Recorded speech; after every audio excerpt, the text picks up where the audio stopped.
नमस्कार दोस्तों, stock market studies में फिर से एक बार आपको बहुत-बहुत स्वागत है। तो आप सब लोग कैसे हैं? तो आज मैं फिर से आपके सामने कुछ इम्पोर्टेंस कंपनी के अपडेट डिस्कशन करूँगा।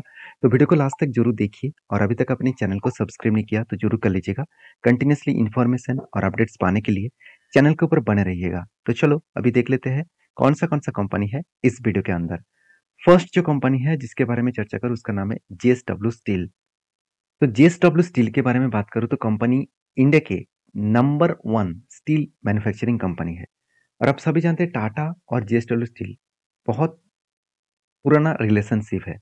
दोनों कंपनी के हमेशा एक कंपटीटर के हिसाब से देखा जाता है और दोनों का मार्केट कैप देखिए, जेएसडब्ल्यू स्टील का मार्केट कैप कितना है? 1,88,000 करोड़ और टाटा स्टील का मार्केट कैप कितना है? 1,53,000 करोड़। तो अलग लेवल का दोनों का मार्केट कैप देखने को मिलेगा और दोनों का परफॉर्मेंस सेम टू सेम है। दोनों का कर्जा सेम टू सेम है।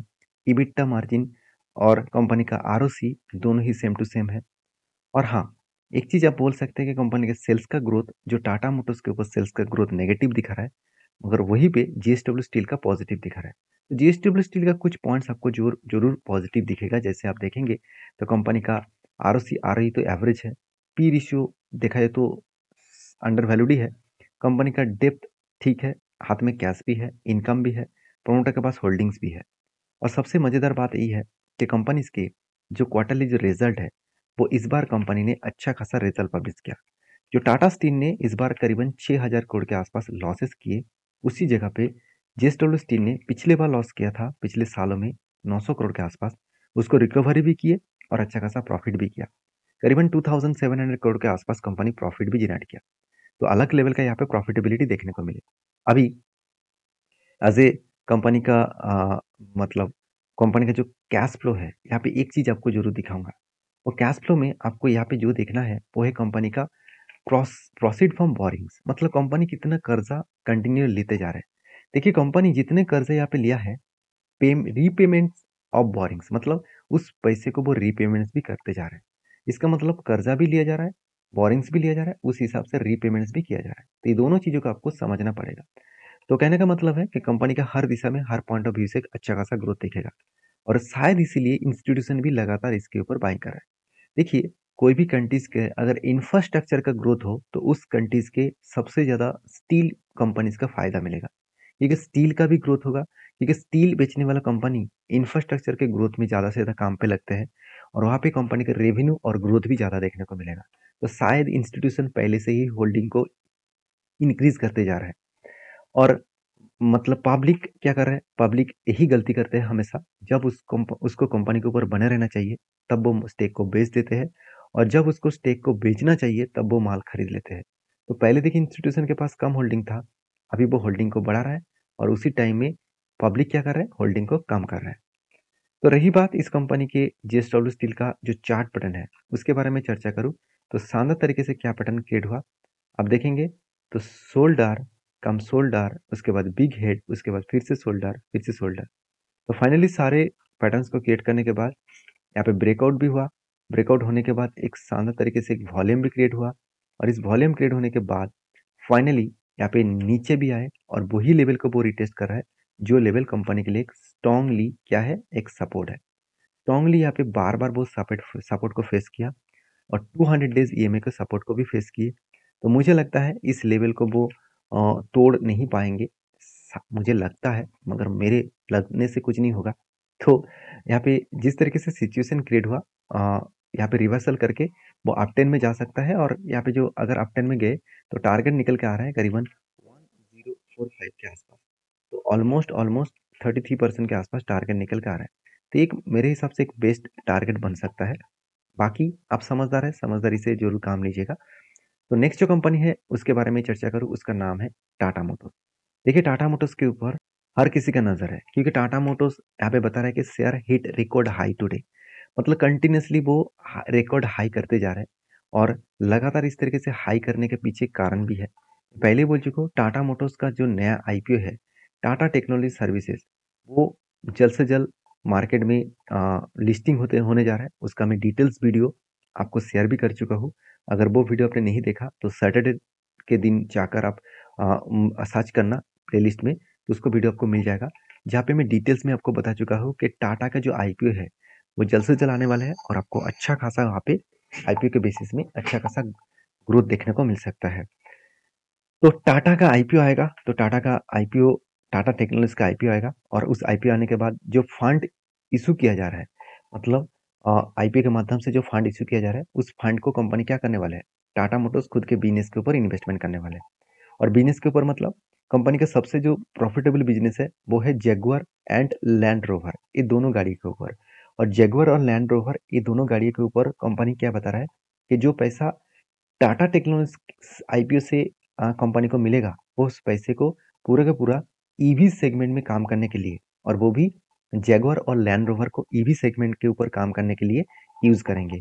तो इसीलिए जितने सारे इन्वेस्टर है वो कंटिन्यूसली इसके ऊपर बाय करते जा रहे हैं। अगर मैं इन्वेस्टर की बात करूं तो इन्वेस्टर भी देखिए 14% के आसपास होल्डिंग था, 13% के आसपास होल्डिंग था एफएस के पास, वो बढ़ाकर कितना कर दिए 18%। डीएस के पास कितना था 13% था, वो बढ़ के हो चुके कितना 17%। और पब्लिक में बहुत बार बोल चुके, पब्लिक का ना यही चीज को मतलब रिकवरी करना होगा।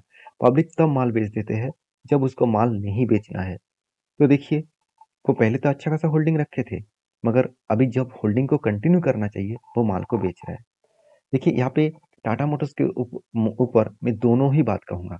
यहाँ पे कंपनी का जो क्वार्टरली रिजल्ट है, आप देखेंगे पिछले सालों की तुलना से इस बार सेल्स अलग लेवल का ग्रोथ हुआ। तो अलग लेवल का कंपनी का टाटा मोटर्स का सेल्स ग्रोथ हुआ, 79,000 करोड़ से बढ़ के हो चुके 1,05,000 करोड़। तो कंपनी एक्सपेंस को मेंटेन करने के बाद पिछले साल में जो कंपनी लॉस किए थे उसको रिकवरी भी किए और अलग लेवल का कंपनी प्रॉफिट भी दिखाया। तो दोनों तरीके से कंपनी को बेस्ट प्रॉफिटेबिलिटी देखने को मिले। तो मैं जरूर कहूंगा इस बात को आपको याद रखना है कि कंपनी किस तरीके से प्रॉफिटेबल बिजनेस को ग्रोथ कर पाए। अभी एज ए इन्वेस्टर, प्रोमोटर से लेकर इन्वेस्टर इसीलिए इस कंपनी के ऊपर बने हुए हैं।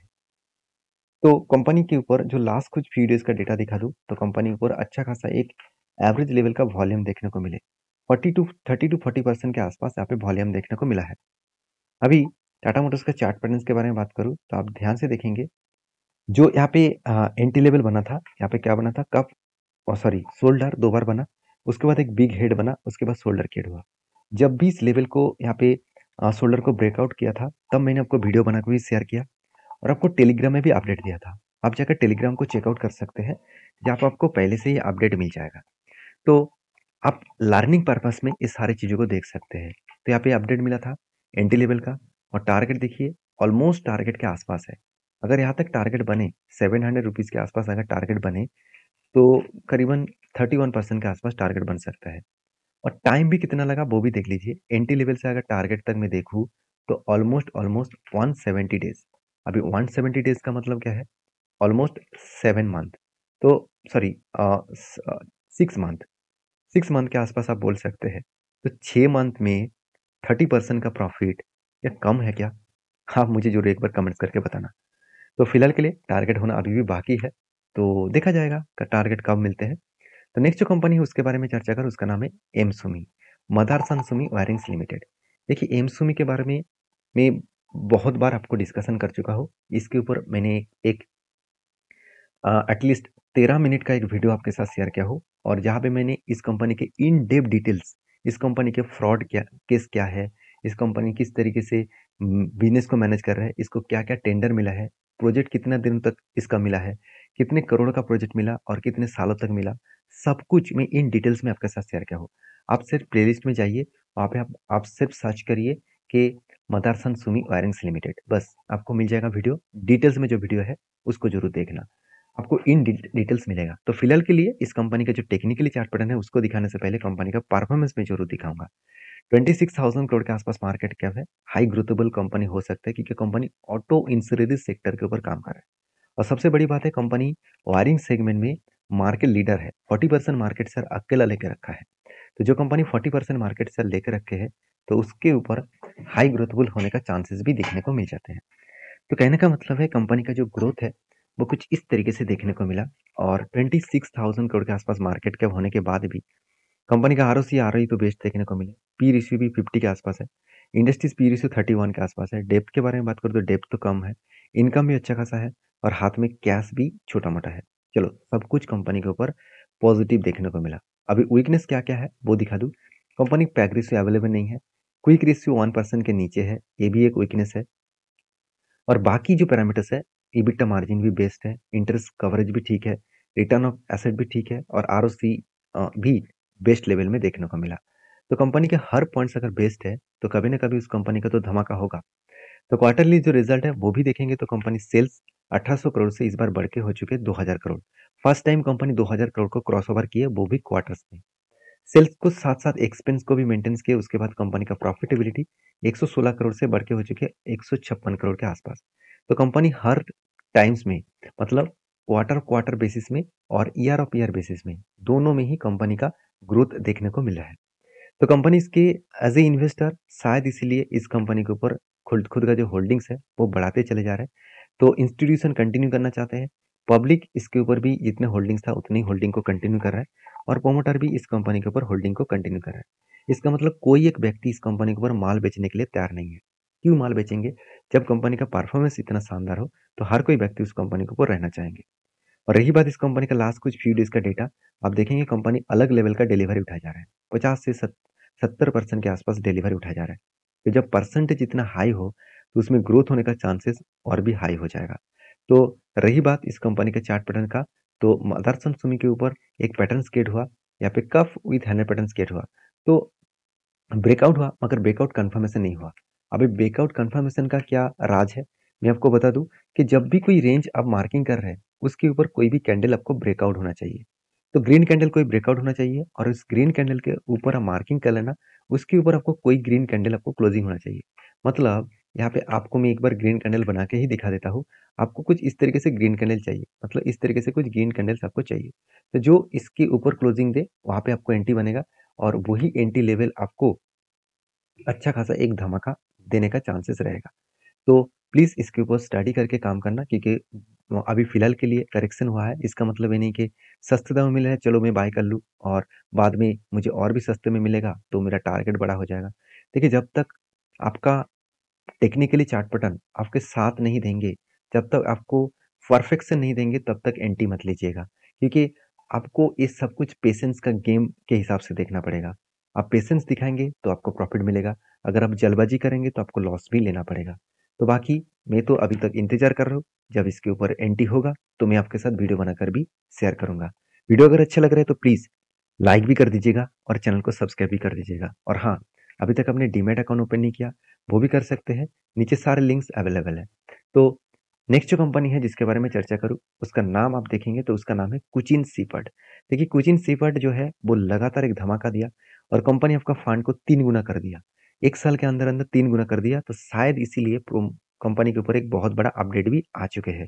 जो अपडेट मैं आपके साथ शेयर करूंगा उसका एनुअल रिपोर्ट के डेटा के हिसाब से यहाँ पे एक पीडीएफ पब्लिश किया गया। इस पीडीएफ के ऊपर लिखा गया है कि आप देख सकते हैं कंपनी सब डिवीजन मतलब क्या है, स्प्लिट। तो कंपनी स्प्लिट करने वाला है क्योंकि इसका फेस वैल्यू 10 रुपया है, उसको कंपनी 5 रुपये करने वाला है। तो इसका मतलब हर एक शेयर के बदले आपको 2 शेयर स्प्लिट के हिसाब से मिलने वाले हैं। तो कब मिलेगा इसका डेट अभी तक अनाउंसमेंट नहीं किया गया, जब डेट अनाउंसमेंट होगा तो मैं आपके साथ जरूर शेयर करूंगा। वीडियो में अगर जानकारी अच्छा मिले तो प्लीज लाइक करना, दोस्तों के साथ भी शेयर करना, चैनल को सब्सक्राइब भी करना और इस वीडियो को प्लीज एजुकेशन पर्पस में लेना। मेरे तरफ से कोई भी बाय एंड सेल का रिकमेंडेशन नहीं है। काम करना है तो आपके रिस्क के हिसाब से जरूर करिए। मिलते हैं नेक्स्ट वीडियो में, तब तक के लिए अच्छे से रहिए। धन्यवाद।